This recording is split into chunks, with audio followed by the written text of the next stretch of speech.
अस्सलाम वालेकुम दोस्तों। बलूचिस्तान जरगा केस में शीतल और ज़रक जो नाम सामने आए थे, उसमें अपडेट ये है कि एक शख्स जो कि उस मुतासरा लड़की का भाई बताया जा रहा है, उसको गिरफ़्तार कर लिया गया है और अदालत में भी पेश कर दिया गया है। ये भी पता चल गया किस कबीले से उसका ताल्लुक़ था।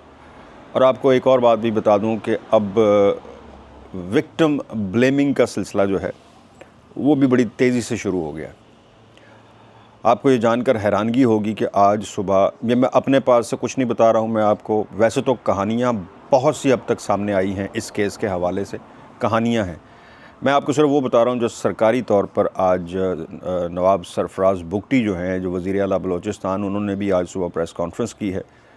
उसमें उन्होंने बहुत सारी डिटेल जो है बताई है, लेकिन मैं उस डिटेल से इनकार भी नहीं कर सकता, उसकी तरदीद भी नहीं कर सकता और ना उसके ऊपर इकरार कर सकता हूँ। मैं आप पे फ़ैसला छोड़ता हूँ।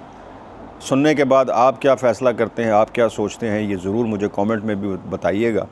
सबसे पहले तो उस ख़ातून के बारे में मुतासरा, उसका नाम बानो बताया जा रहा है, कह रहे हैं शीतल उसका नाम नहीं है, नंबर 1। नंबर 2, सतकज़ई कबीला है बलूचिस्तान का जिससे उसका ताल्लुक़ था। और तीसरे नंबर पे ये बता रहे हैं कि ये औरत जो है, ख़ातून मुतासरा मकतूला जो है, ये 5 बच्चों की माँ थी। और जो वो दूसरा शख्स था इसके साथ जिसको मारा गया है, वो भी 4 बच्चों का बाप था, लेकिन ये आपस में शादीशुदा नहीं थे। यानी ये दोनों जो हैं ये कपल नहीं थे, क्योंकि पहले दिन से ये चल रहा है कि ये दोनों कपल थे। शादी की थी इन्होंने, घर से भागकर मोहब्बत की शादी की थी, जिसकी वजह से इन दोनों को मारा गया। ये वज़ीर आला बलूचिस्तान जो है उनकी प्रेस कॉन्फ्रेंस, मैं उसका आपको बता रहा हूँ। तो उन्होंने बताया कि इस ख़ातून के जो शौहर का नाम है वो नूर है और वो शख्स नहीं है जिसको मारा गया है। इन दोनों के ताल्लुकात के बारे में बताया गया और साथ ये भी कहा गया कि जी इनका आपस में कोई अज़दवाजी ताल्लुक़ नहीं था, यानी शादीशुदा ये नहीं थे।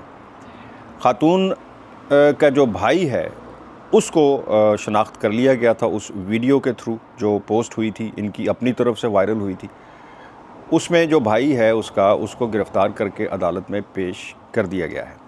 दहशतगर्दी के केस दफ़ात भी उस पर लगी हैं और जज ने इन दफ़ात के बावजूद 1 दिन का रिमांड दिया है।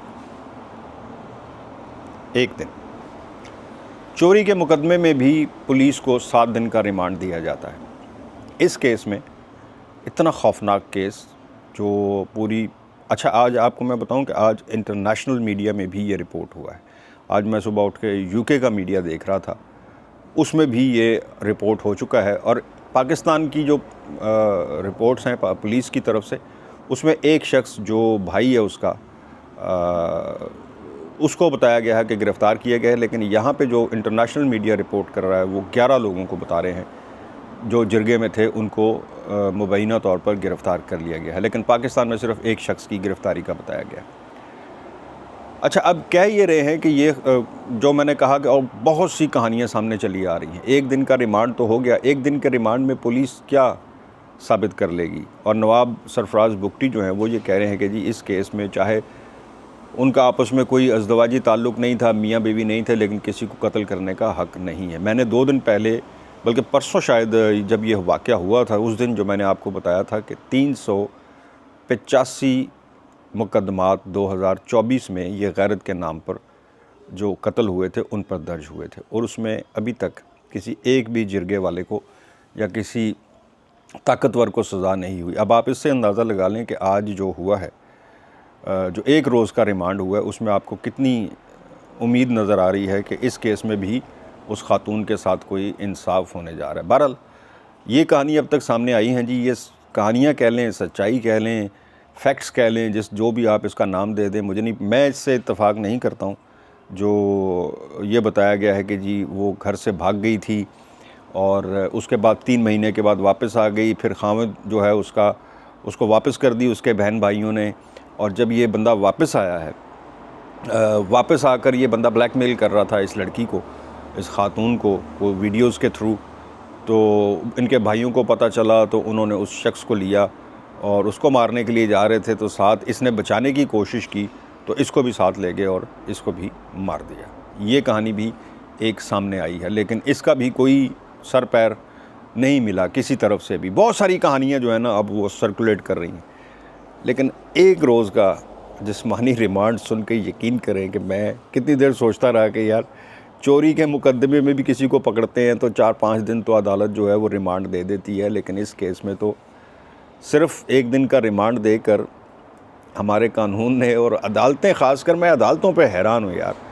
ये यहाँ अभी यूके में 2 दिन पहले मैंने एक मेरा वीलॉग भी पड़ा हुआ है, आप सुन लें कि एक दरख्त काटने पर 4.5 साल सज़ा हो गई 2 लोगों को, यानी 9 साल टोटल, दोनों को 4.5 साल सज़ा। सिर्फ एक दरख्त, वो भी किसी जंगल में, किसी घर में नहीं, किसी सड़क पे नहीं, किसी जंगल में दूर पहाड़ों में उन्होंने एक दरख्त काट दिया, उसकी उन्होंने वीडियो पोस्ट कर दी खुद ही और उनको 4.5 साल सज़ा हो गई।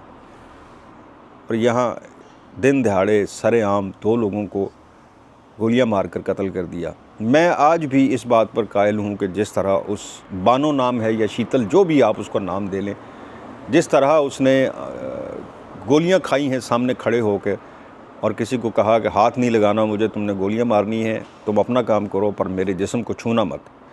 उसके हाथ में कुरान पाक भी था।